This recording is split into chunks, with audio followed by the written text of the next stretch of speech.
Welcome to Aziz flag. இன்னைக்கு நம்ம சுட சுட நெய்சோறு எப்படி பார்க்கலாம் வாங்க. மட்டன் உருளைக்கிழங்கு குருமா,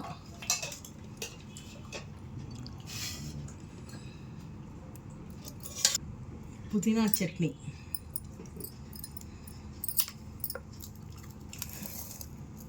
இதெல்லாம் எப்படி செய்யலாம் பார்க்கலாம் வாங்க.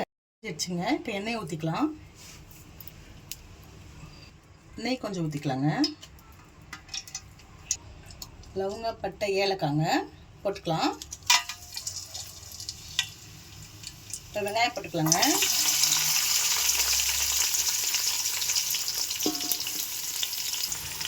நல்லா வதக்கிக்கலாங்க.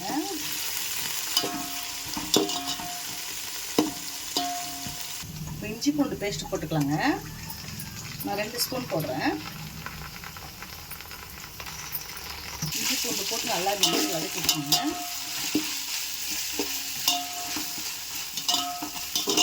இப்போ தக்காளி போட்டுக்கோங்க.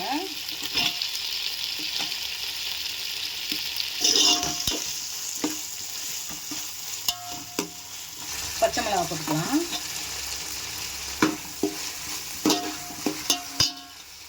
கொத்தமல்லி, புதினாவும் போட்டுக்கலாங்க.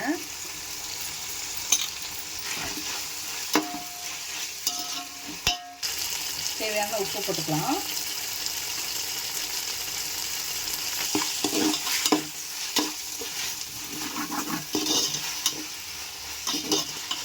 தயிர் 2 ஸ்பூன் போட்டுக்கலாங்க.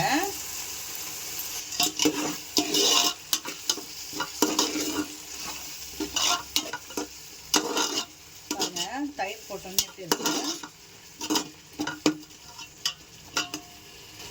இப்படி ஒரு 5 நிமிஷம் இருக்கட்டும்ங்க. தயிர் இப்போ தானே போட்டிருக்கோம். ஒரு 5 நிமிஷம் இருக்கட்டும். கிணத்துல தாங்க ஃபுல்லாக அரிசி எடுத்தேன். இப்போ இந்த கிணத்துல 2 கிணம் தண்ணி ஊற்றிக்கலாங்க. ஆச்சு, நல்லா வதங்கி இருக்கு பாருங்க. இப்போ தண்ணி ஊற்றிக்கலாம். தண்ணி ஊற்றிட்டு உப்பு செக் பண்ணுங்க.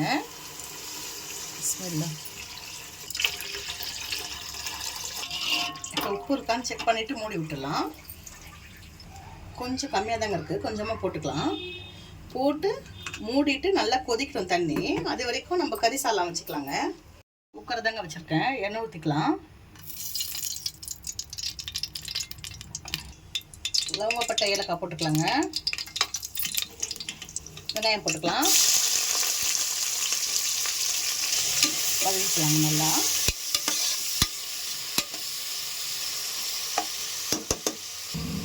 கறி நல்லா 3 தண்ணியில் வாஷ் பண்ணால் போதுங்க. நல்லா ஃப்ரெஷ்ஷாக இருக்குது பாருங்கள் மட்டனு. இப்போ இஞ்சி பூண்டு போட்டுக்கலாங்க. இஞ்சி பூண்டு போட்டு நல்லா வதக்கிக்கிட்டு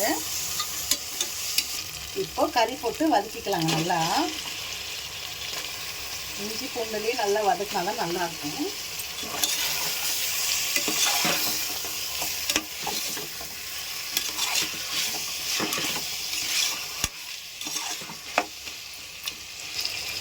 இது வதக்கும் போதே நம்ம உப்பு போட்டு வதக்கலாங்க.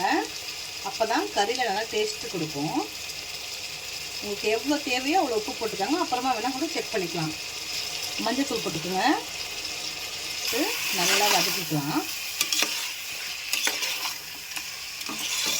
இப்போது தக்காளி போட்டுக்கலாங்க. இந்த பச்சை மிளகாவும் சேர்த்துக்கலாங்க.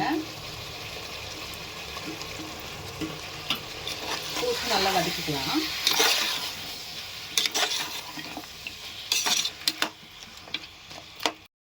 பாருங்க, தண்ணி நல்லா கொதிக்குது. இப்போ அரிசி இதில் போட்டுக்கலாங்க.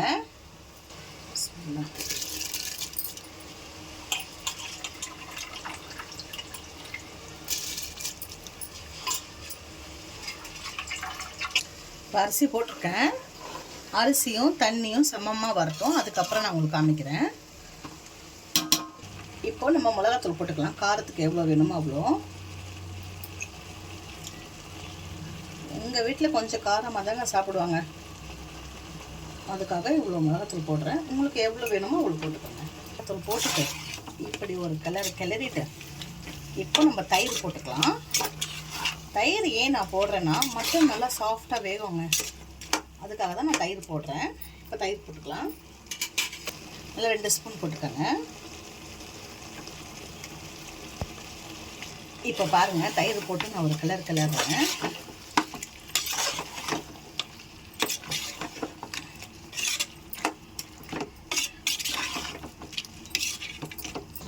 இப்போ நான் உருளைக்கிழங்கு சேர்த்துக்கிறேங்க.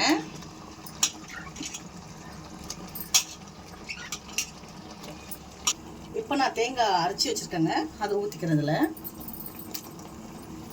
இப்போ கொஞ்சம் தண்ணி ஊற்றிக்கலாம்.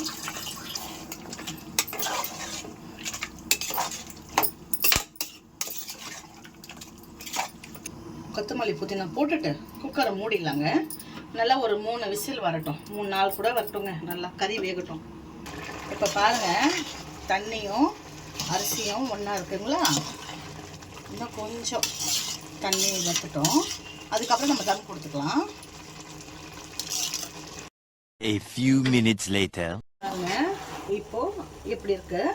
இப்போ நம்ம இதில் இந்த ஸ்டேஜில் நம்ம வந்து தம்க்கு விட்டால் கரெக்டாக இருக்குங்க. இந்த மாதிரி ஒரு தவா வந்து ஹீட் பண்ணி வச்சுருக்கேங்க. ஒரு 5 நிமிஷமாக ஹீட் ஆகிருக்கு. இப்போ இந்த ஹீட்டில் இந்த அரிசி எடுத்து வைக்கலாம். இப்போ நான் தம்க்கு விட்டுருக்கேங்க. இதுக்கு மேலே கொஞ்சமாக நெய் ஊற்றிக்கிறேன். இந்த மாதிரி ஒரு கனமான ஒன்று வச்சுக்கலாம். அவ்வளோதாங்க, ஒரு 20 மினிட்ஸ் வச்சா போதுங்க.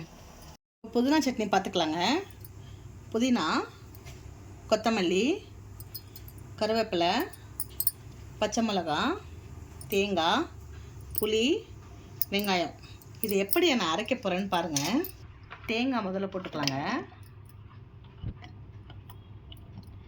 அப்புறம் நமக்கு காரத்துக்கு ஏற்ற மாதிரி பச்சை மிளகாய் போட்டுக்கலாம். புதினா, கொத்தமல்லி இதெல்லாம் போட்டுக்கலாம். கருவேப்பிலெல்லாம், புளி போட்டுக்கலாம், உப்பு போட்டுக்கலாங்க. இப்போது வெங்காயம் போட்டுக்கலாங்க. இப்போ நம்ம மெலிசாக அரைச்சிக்கலாம். அரைச்சிட்டு காமிக்கிறேன். புதினா சட்னி ரெடிங்க. படம் ரெடி ஆகிடுச்சிட்ருக்கோம். 20 நிமிஷம் ஆயிடுச்சு. இப்போ பார்க்கலாம். ஓப்பன் பண்ணிட்டோம்.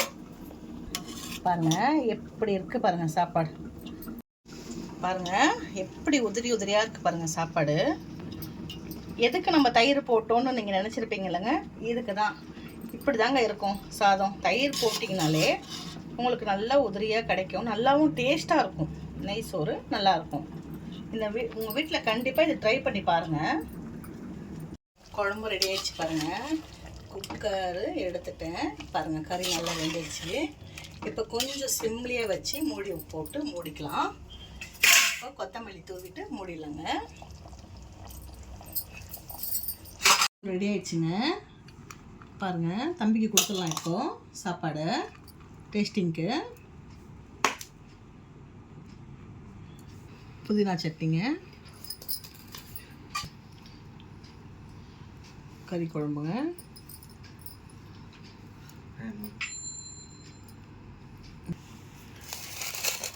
இவ்வளோதாங்க. கண்டிப்பாக உங்கள் வீட்டில் ட்ரை பண்ணுங்கள். பாய்ங்க.